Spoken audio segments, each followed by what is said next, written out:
Assalamualaikum. Siapa yang dah masuk bagi tahu tuan-tuan berada di mana dan line di tempat tuan-tuan clear ataupun tidak Bentar lagi kita start insya-Allah.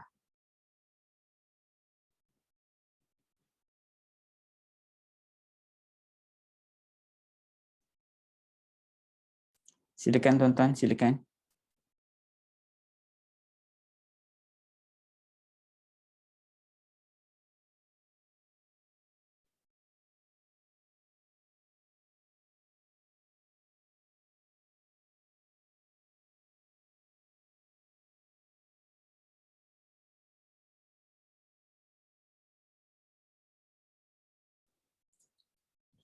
Silakan jemput masuk.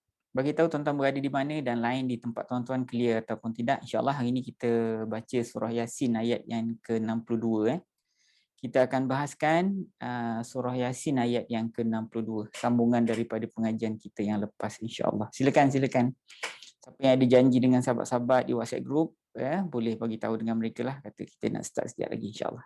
Silakan tuan-tuan, silakan. Siapa yang belum follow kita punya Facebook, silalah ya. Nanti mudah-mudahan tuan-tuan dapat notification kalau setiap kali kita nak bersiaran insya-Allah. Silakan tuan-tuan, silakan.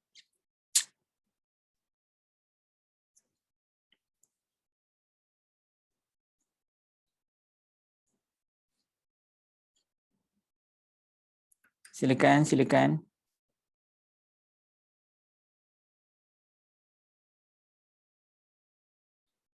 Jemput masuk. Hari ini kita bahaskan surah Yasin ayat yang ke-62. Silakan.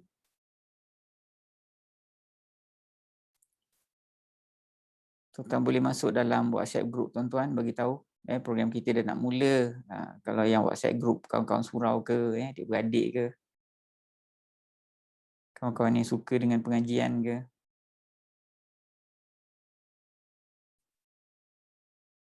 Silakan tuan-tuan, silakan.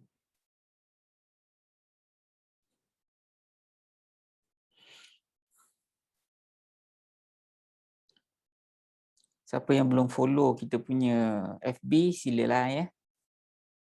Silakan, jemput masuk.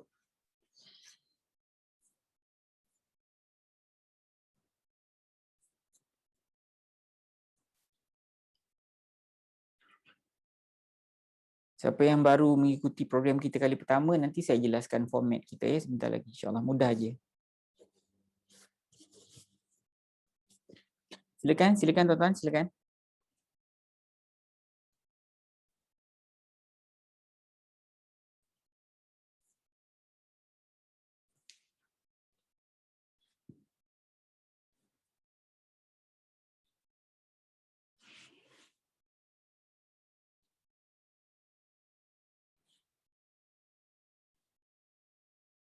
Silakan jemput masuk. Bagi tahu tuan-tuan berada di mana dan line di tempat tuan-tuan clear ataupun tidak ya. Baiklah tuan-tuan, kita mulakan kita mulakan program kita ya, sambil tunggu kawan-kawan kita yang lain masuk. Kita mulakan dengan bacaan Ummul Kitab ya. Mudah-mudahan Allah tambah hidayah kita insya-Allah. Al-Fatihah. A'udzubillahi minasyaitonirrajim. Bismillahirrahmanirrahim.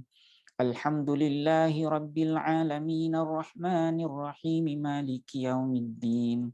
Iyyaka na'budu wa iyyaka nasta'in ihdinas siratal mustaqim. Siratal ladzina an'amta 'alaihim ghairil maghdubi 'alaihim waladdallin. Amin. A'udzu billahi minasyaitonir rajim. Bismillahirrahmanirrahim. Alhamdulillahi rabbil alamin. Assalatu wassalamu ala asyrafil anbiya'i wal mursalin wa ala alihi wa sahbihi ajma'in. Allahumma arhamna bil Qur'an waj'alhu lana imama wa nuran wa hudan wa rahmah. Allahumma dhakkirna minhu ma nusina wa 'allimna minhu ma jahilna warzuqna tilawatahu ana al-laili wa atrafan nahar waj'alhu lana hujjatan ya rabbal alamin. Allahumma aftah alaina hikmataka wa anshur alaina min khazaini rahmatika ya arhamar rahimin. Alhamdulillahi rabbil alamin. Bismillahirrahmanirrahim. Rabbi shrah li sadri wa yassir li amri wahlul 'uqdatam min lisani yafqahu qawli. Amma ba'd. Baik tuan-tuan dan puan-puan yang dirahmati Allah sekalian, insya-Allah hari ini kita akan sambung lagi pengajian kita seperti mana yang telah saya sebutkan tadi. Hari ini kita akan bahaskan surah Yasin ayat yang ke-62 ayat yang ke-62 insya-Allah ya. Dan untuk pelajar-pelajar yang baru mengikuti kita, format pengajian kita mudah saja. Mula-mula saya bacakan ayat ya, dan tuan-tuan boleh ikut ataupun tuan-tuan boleh semak saja. Dan kalau tuan-tuan tak ada Quran di tangan pun tak apa, sebab kita akan sharekan skrin yang sama ya. Selepas kita baca, jadi saya akan cuba tuan-tuan fahamkan tuan-tuan makna ayat ya, makna ayat, terjemahan dia apa ya. Kemudian baru kita masuk dalam hal yang berkaitan dengan penafsiran ya, apa yang dimaksudkan oleh Allah dalam konteks ayat ni, di sebalik ayat ni apa sebenarnya Allah Taala nak sampaikan, dan kemudian di hujung nanti kita akan masukkan hal yang berkaitan dengan teknikal tuan-tuan. So kita pergi kepada bacaan ayat tu dulu ya, seperti mana saya sebut tadi. Tuan-tuan boleh follow kalau tuan-tuan nak ni ayat dia, ayat yang atas sekali, sebentar ya. Okey.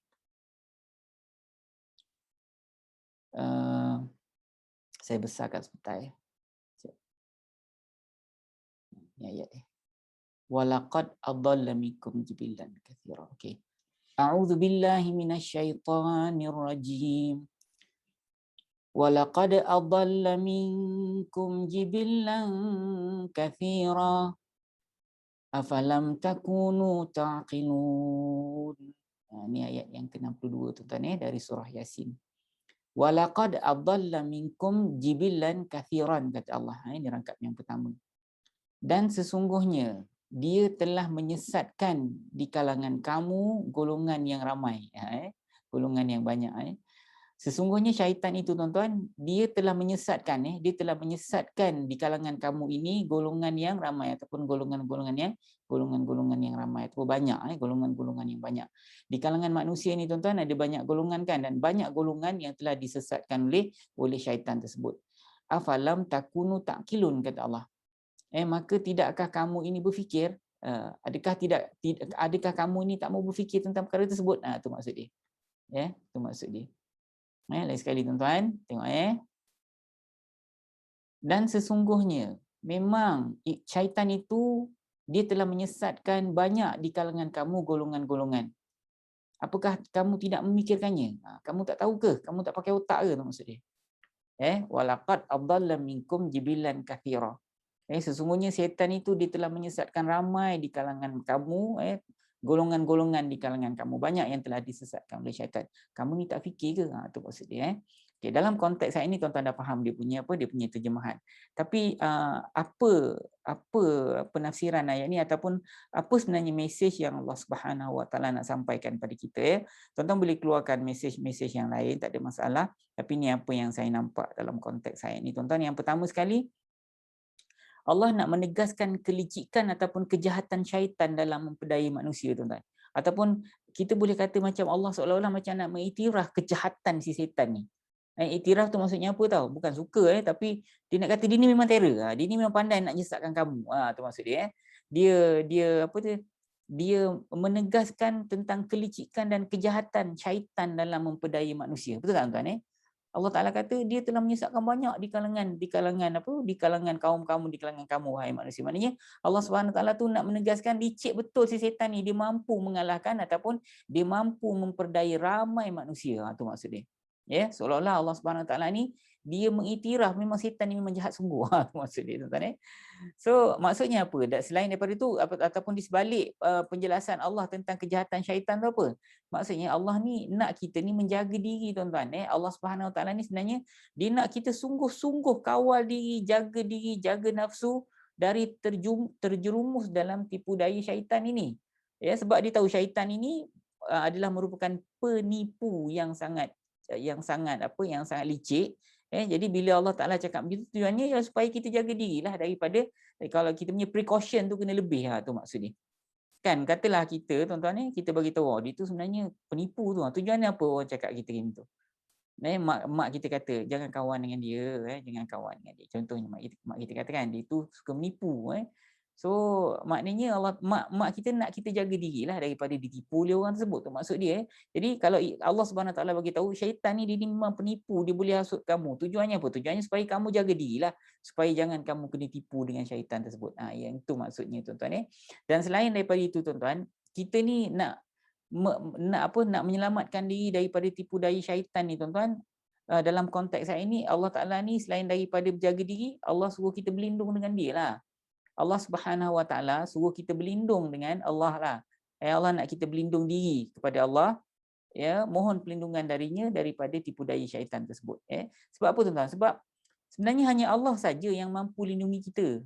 Allah saja yang mampu melindungi kita. Sebab apa tahu? Sebab pengalaman setan ni tuan-tuan, pengalaman syaitan ni banyak besar tuan-tuan. Ya, pengalaman dia lama, besar dan pengetahuan dia tentang kelemahan sifat-sifat manusia ni memang cukup handal lah tuan-tuan. Sebab apa dia dah bersama dengan manusia ni dari awal dan kita tak nampak dia. Dia punya highway dia ialah kita punya urat darah kita ni tuan-tuan. Memang highway dia. Jadi dia tahu kelemahan kita, sifat manusia ni dia memang dah tahu dah tuan-tuan. Ya, dia tahu memang kita ni amat payah untuk tandingi hasutan dan tipu daya syaitan itu tuan-tuan. Allah memang dah tahu dah tuan-tuan. Jadi siapa yang boleh mampu lindungi kita hanyalah Allah Azza wa Jalla. Di samping dengan kita punya determination, ya, kita mohon kepada Allah supaya Allah lindungi kita dari hasutan iblis tersebut. Jadi dalam konteks ayat ni tuan-tuan, Allah Subhanahu Wa Taala ni nak bagi amaran kepada manusia bahawasanya banyak kaum, banyak kelompok, banyak negara, banyak negeri, banyak grup yang telah ditipu oleh syaitan ini tuan-tuan. Banyak. Bukan banyak orang tau. Orang tu tentulah ramai kan, tiap-tiap satu kelompok orang tu telah ramai kan. Jadi kelompok-kelompok dia boleh rosakkan satu kelompok tuan-tuan. Dia boleh rosakkan satu kelompok. Syaitan ni punya licik dia dalam menipu daya manusia. Ya. Syaitan ni tuan-tuan, dia boleh menipu satu kaum. Menipu satu kaum untuk menyembah selain dari Allah. Cuba tuan-tuan bayangkan. Satu kaum tuan-tuan, bukan seorang tau. Satu kaum dia boleh tipu untuk sembah sesuatu selain dari Allah. Ya, tuan-tuan ingat kan macam mana? Ini kalau kita cerita dululah, zaman-zaman Nabi Musa dulu, bagaimana dia menghasut orang Yahudi untuk menyembah patung anak lembu. Betul kan tuan-tuan kan? Ya. Sampai hari ini tuan-tuan, sampai hari ini syaitan dulu satu kaum kan. Tak adalah ramai mana. Orang Yahudi bersama-sama dengan Nabi Musa itu kan. Ya, berbanding dengan hari ini satu negara tuan-tuan, satu negara berjaya dihasut untuk sembah patung anak lembu. Cuba tuan-tuan bayangkan. Nampakkan benda tu indah, nampakkan benda tu bagus, nampakkan benda tu betul. Ya, ada sampai najis binatang itu diproses dan sebagainya. Kemudian dijadikan warna tertentu, kemudian diletak di bahagian-bahagian badan tertentu dan sebagainya tuan-tuan. Punyalah sesatnya tuan-tuan. Punyalah sesatnya tuan-tuan. Tapi tuan-tuan kena ingat tau. Kalaulah kita ni Allah tak takdirkan jadi orang Islam, ya, tak takdirkan kita ni percaya kepada Al-Quran tuan-tuan, mungkin kita lebih teruk daripada itu tuan-tuan. Jadi perkara pertama yang perlu kita buat ialah kita kena bersyukur dengan Allah Azza wa Jalla. Manusia satu negara selain boleh ditipu untuk menyembah patung anak lembu, dia berjaya menipu manusia itu satu negara untuk menyembah patung-patung tertentu. Lembu satu, patung-patung tuan-tuan, ya, beribadat dengan cara menyembah patung-patung tertentu. Satu negara sembah matahari, zaman dulu satu negara sembah api, sembah bulan dan sebagainya tuan-tuan. Iblis ni dia mampu mempengaruhi ataupun menghasut satu negara tuan-tuan, bukan satu puak, bukan sekadar satu puak tapi satu negara. Ya, lepas tu iblis ni tuan-tuan, syaitan ni tuan-tuan, dia mampu menghasut orang Islam sendiri untuk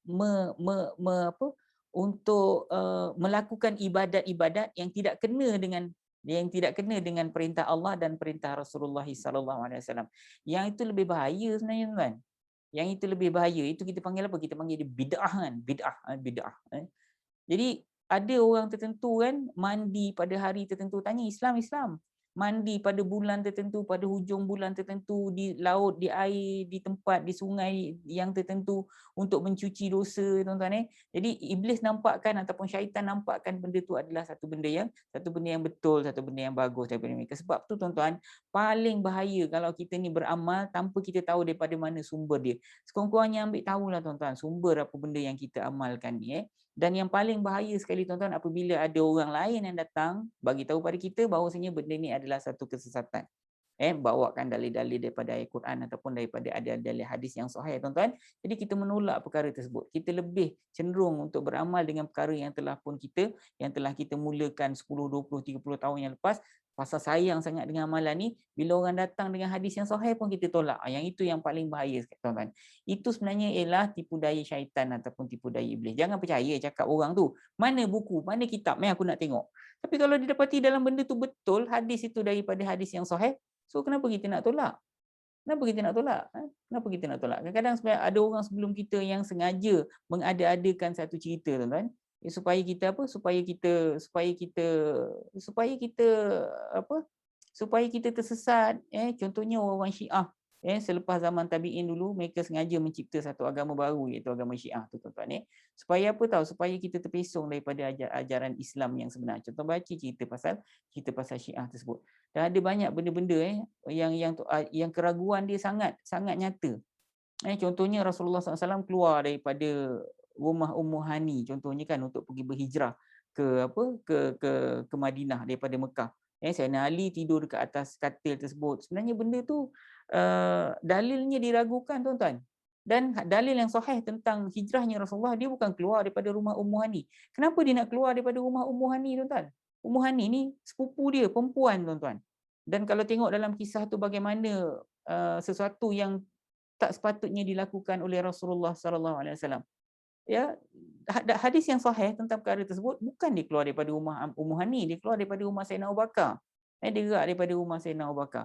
Jadi ada dia punya ada dia punya tujuan-tujuan tertentu tuan-tuan yang orang Syiah ni sengaja nak gembar-gemburkan supaya kita ni ada kefahaman yang salah. Tuan-tuan jangan percaya cakap saya, tuan-tuan pergi cek balik elok-elok. Saya bagi tahu perkara ni supaya tuan-tuan dapat daripada sumber yang sahih. Begitu juga dengan amalan-amalan solat kita. Pastikan tuan-tuan tahu datangnya daripada sumber yang sahih. Sumber sahih ni daripada hadis sahih tau, bukan daripada kitab-kitab biasa. Daripada hadis yang sahih. Kalau selepas diolah oleh para ulama, mazhab Syafi'i, mazhab Hanafi, mazhab yang tu tak apalah juga.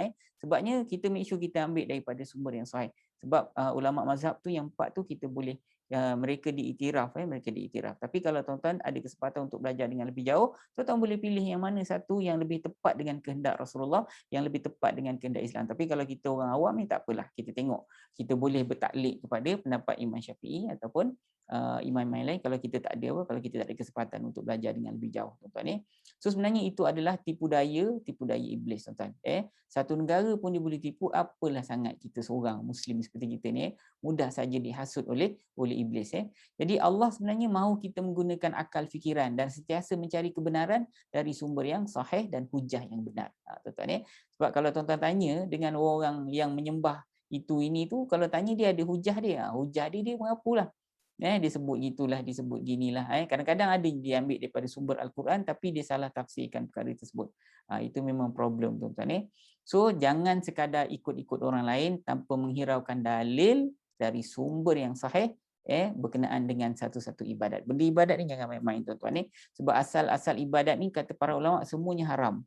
Semua ibadat adalah haram. Orang Islam ni, kita orang Islam kan, asalnya ibadat ni semuanya haram. Kecuali yang ada perintah daripada Allah melalui Al-Quran dan perintah daripada Rasulullah SAW. Itu saja yang sahih. Jadi perintah melalui Al-Quran dan hadis-hadis sahih ini diolah oleh para ulama yang muktabar, kemudian menjelaskan kepada kita supaya kita lebih clear lagi yang tu okey. Tuan-tuan, tapi sumber dia kena daripada Al-Quran dengan hadis yang sahih daripada Allah dan daripada Rasulullah lah. Jadi kalau selepas itu ada perbezaan pandangan, yang itu cerita lain tuan-tuan. Perbezaan pandangan tu mesti kedua-duanya adalah merupakan pandangan yang diambil daripada sumber yang sahih dan boleh diterima. Okey. Sebenarnya saya nak tuan-tuan jadi orang yang ada ilmu sikit lah. Kita kan dah tua-tua kan, takkan kita nak follow je tanpa tahu daripada mana asal sumber ibadat kita dan sebagainya.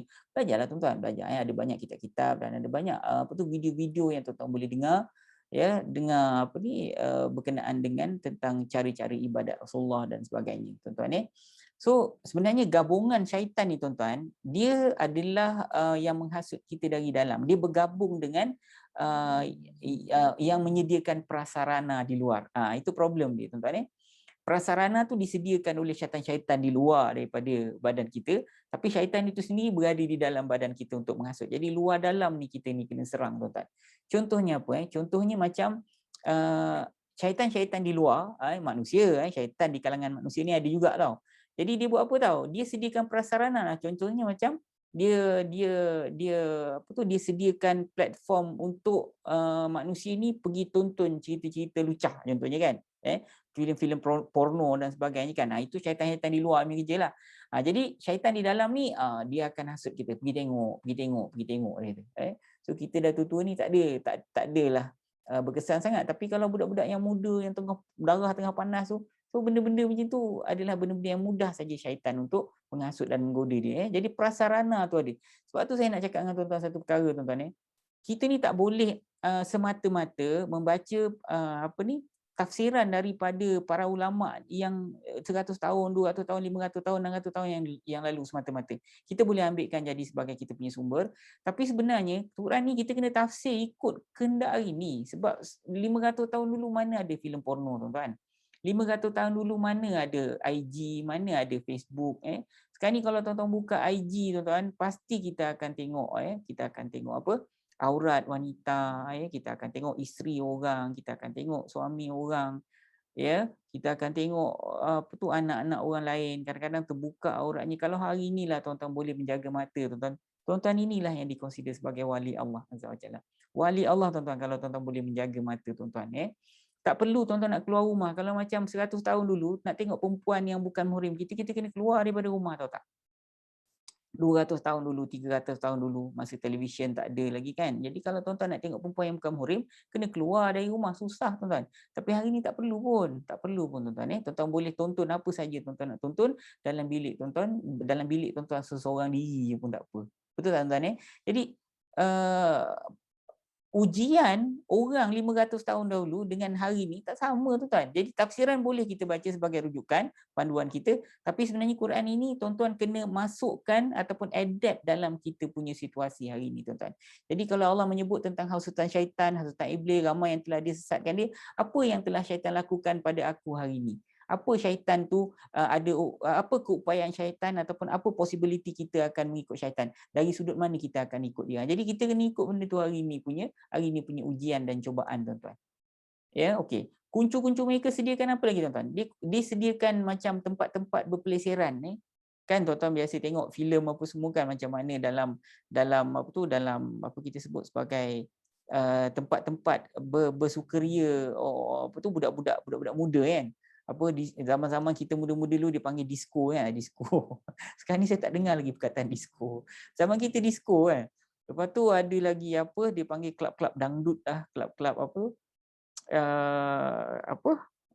segala macam lah tuan-tuan. Jadi sebenarnya prasarana tu disediakan oleh orang syaitan di luar lah. Disediakan rumah-rumah pelacuran kan, disediakan tempat-tempat karaoke yang menyediakan pelayan-pelayan sambil menyanyi. Dia nak masuk syurga awal-awal tuan-tuan. Itu tuan-tuan boleh dapat insya-Allah kalau tuan-tuan masuk syurga nanti, amin mudah-mudahan. Tapi mereka nak menikmatinya kat atas dunia lah sebenarnya. So itulah yang mereka lakukan. Jadi prasarana disediakan di luar oleh syaitan-syaitan di luar badan kita, dan syaitan itu datang daripada dalam. Jom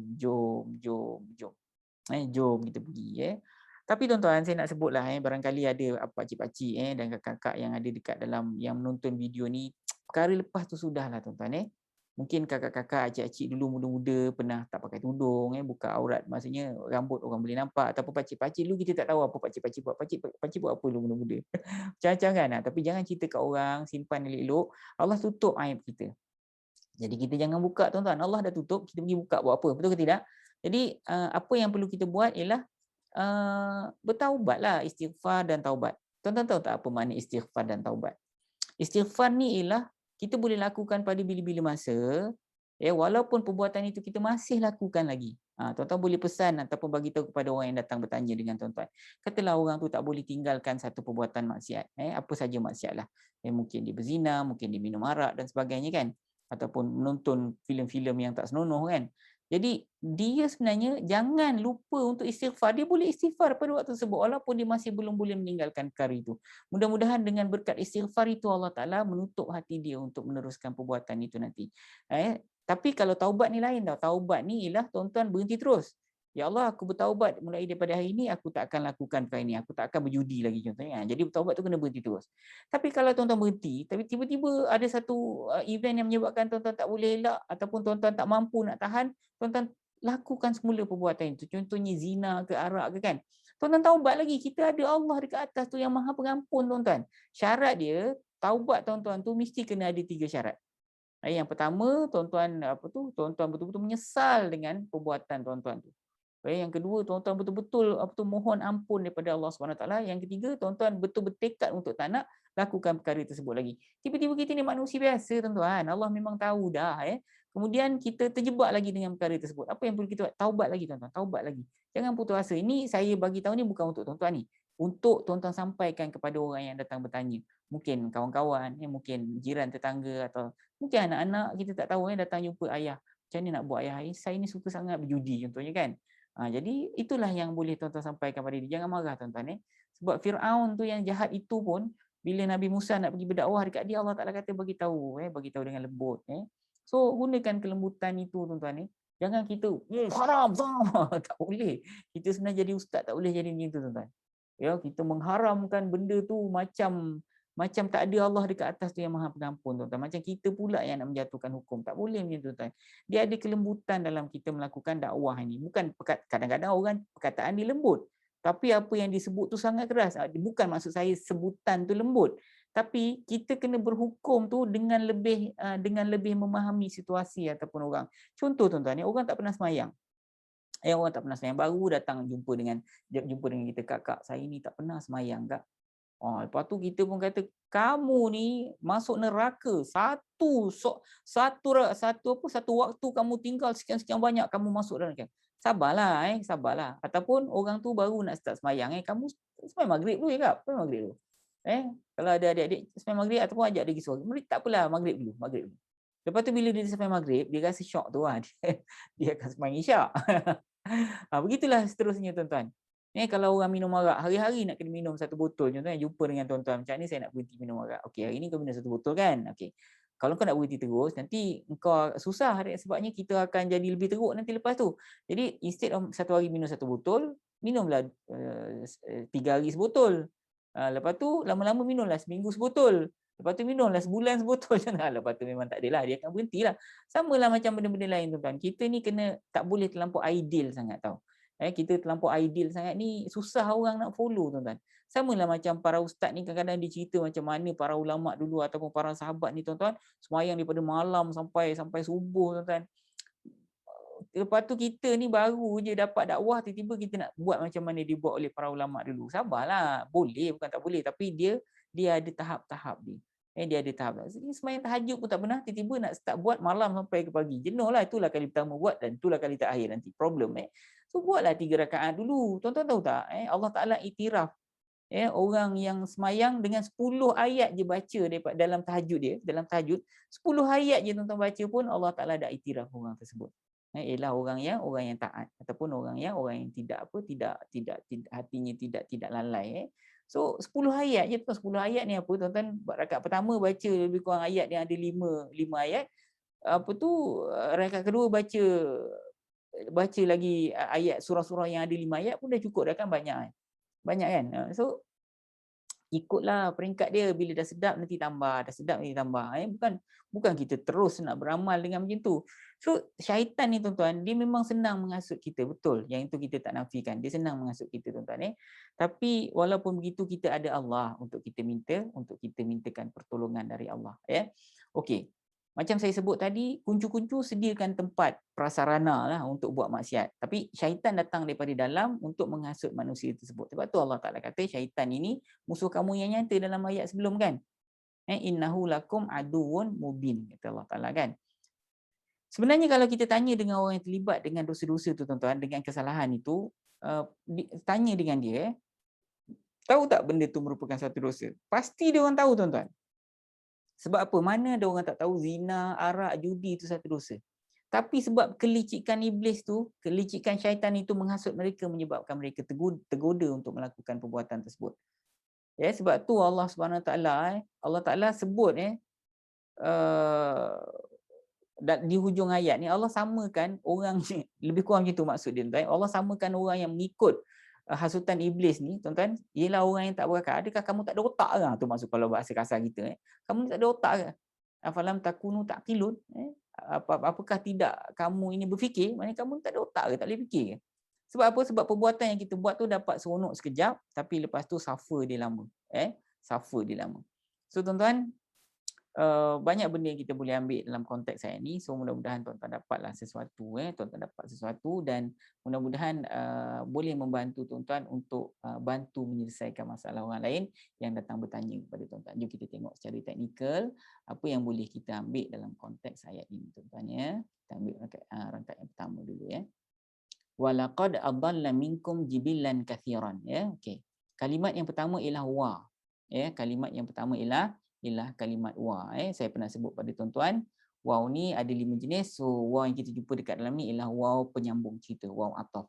Okey, tuan-tuan tengok laqad ni tuan-tuan. Laqad ni dia sebenarnya ada 2 kalimat, tapi saya sekalikan. Sebab apa tahu? Sebab dua-dua tu kalimat yang sama, iaitu kalimat haraf taukid. Yang pertama la ni haraf taukid, qad pun haraf taukid juga.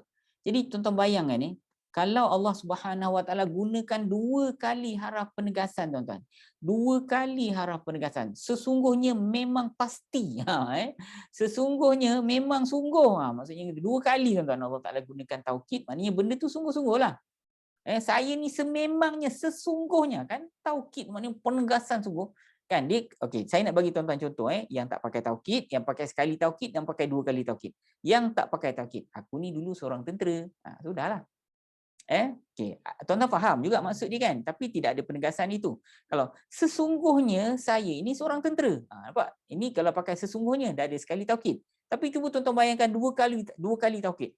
Sesungguhnya aku sememangnya dulu seorang tentera. Ada 2 kali taukid tu, maknanya Allah Taala tengok betul-betul ayat ni, tengok sungguh-sungguh. Tu maksud dia. Setan tu memang dia dah sesatkan ramai orang. Tu maksud dia tuan-tuan. Okey. Sekarang ni ada 2 kali taukid, maknanya ayat selepas ni adalah sesuatu yang sangat tuan-tuan kena ambil berat, ambil perhatian. Okey, ni haraf taukid. Mana tuan-tuan nak tengok? Kalau tuan-tuan tengok dalam pengajian kita peringkat yang kedua, ya, kan saya pernah sebut dalam bahasa Arab ada 3 jenis kalimat saja, nama, perbuatan, sendi. Dalam pelajaran peringkat yang kedua dalam sistem Al-Furqan ni tuan-tuan, ni. Kalau tuan-tuan jumpa sendi, kalimat haraf lah, haraf tu sendi kan. Tadi laqad tu dia ada kat mana tahu? Dia ada kat sini tak ni. Dia ialah haraf penegasan, nampak taukid kan, haraf penegasan. Kada qad adalah. Jadi tuan-tuan jumpa laqad. 2 kali digunakan laqad ni tuan-tuan. 2 kali digunakan haraf penegasan dekat situ. Tu maksud dia. Okey. Kemudian adalla. Adalla maknanya ia telah menyesatkan. Siapa dia? Setan. Dia telah menyesatkan. Ini kalimat fa'il tuan-tuan. Ini fa'il madhi. Sebab apa fa'il madhi? Ada perkataan telah dalam terjemahan kita. Kalau tuan-tuan belajar dengan Al-Furqan, ya, pelajaran pertama tuan-tuan kita dah jelaskan tahu. Dalam Al-Quran ni ada 3 jenis kalimat saja. Ini pelajaran pertama. Tuan-tuan kalau belum download, tuan-tuan boleh download di www.ustaznansar.com. Ni semua tuan-tuan boleh download. Kamus Al-Furqan 30 juzuk pun tuan-tuan boleh download dekat situ juga. So dalam Quran ada 3 jenis kalimat saja, nama, perbuatan dan sendi. Sendi tu haraf. Jadi tadi laqad tadi dia ada dekat sini tuan-tuan. Dia ada dekat kelompok kalimat sendi, tapi tak ada kat bawah ni lah. Itu kita akan belajar pada peringkat yang kedua yang tadi diagram yang saya tunjukkan mula-mula tadi. Tapi adalla tu tuan-tuan, dia merupakan kalimat fa'il. Fa'il ada 3 jenis. Yang pertama fa'il mudhari', yang kedua fa'il madhi, yang ketiga fa'il amar. Fa'il mudhari' ini perbuatan present tense yang sedang berlaku. Madhi ni yang telah berlaku. Jadi nak kenal senang aja. Kalau ada penambahan telah dekat dalam terjemahan kita, maka itu fa'il madhi lah. Kalau fa'il mudhari', tengok tuan-tuan. Kalau fa'il mudhari', adalla kan, terjemahan dia apa tahu? dia sesatkan, nampak? Tapi kat sini dia telah, nampak? Ada telah. Jadi maknanya automatik bila ada telah, kita tahu dia merupakan fi'il madhi. Kalau fi'il mudhari' bukan adalla tau, dia lain perkataan dia tuan-tuan, lain perkataan dia. Ya. Okey. Kemudian ganti nama diri, dia kalau tuan-tuan belajar pada peringkat yang kedua, kalau tuan-tuan jumpa kalimat fi'il, inilah 3 soalan yang tuan-tuan kena tanya. Apa ganti nama diri dekat dalam kalimat adalla itu tadi? Dia ustaz ataupun ia kan, ia atau dia kan. Okey, ia tu rujuk pada siapa? Ia telah menyesatkan. Ia tu rujuk pada siapa? Ia tu rujuk pada setan tu ustaz. Tu maksud dia. Tengok-tengok kalau ada maf'ulun bih atau tidak. Maf'ulun ni maknanya yang disesatkan oleh syaitan tu yang kena buat. Cuba kita tengok ada tak? Ada tuan-tuan jibilan. Jibilan ni maf'ulun bih. Dan sesungguhnya syaitan itu dia telah menyesatkan golongan yang ramai. Jadi golongan ini yang disesatkan tu. Dia diselangi oleh minkum ni. Jadi kita bahas tentang minkum. Faham tak tuan? So ini dia panggil maf'ulun bih. Macam mana kita tahu ni maf'ulun bih dia? Dari segi teknikal, dari segi makna tuan-tuan boleh faham, dia lah yang telah disesatkan oleh syaitan itu. Dari segi teknikal dia apa dia? Dari segi teknikal baris dia nampak ni. Kalau yang nak jadi maf'ulun bih yang kena buat, kalau dalam konteks saya ni yang kena sesat kan, yang disesatkan. Kita panggil dia maf'ulun bih tuan-tuan. Kalau tuan-tuan belajar pada peringkat yang ketiga, kan baris atas tadi kan. Jibilan kan, bukan jibilin, bukan jibilun kan, jibilan. So dia baris atas kan, so dia berada dalam pangkat dia mansub lah. Mana tahu mansub sebab dia baris atas. Kalau dia baris depan jibilun, kita kata dia berada dalam pangkat dia marfu' lah. Kalau jibilin maknanya dia sedang berpangkat majrur. So dia jibilan maknanya pangkat dia mansub. Tanda mansub di mana? Macam mana awak tahu mansub? Sebab dia pakai fathah apa ni? Tanda fathah di ujung kan. Okey, penyebab dia apa? Penyebab dia kerana dia merupakan maf'ulun bih. Maf'ulun bih mana? Maf'ulun bih nombor 3 nampak ni. Maf'ulun bih yang kena buat. Apa yang dia kena? Dia kena sesat. Dia disesatkan tu maksud dia.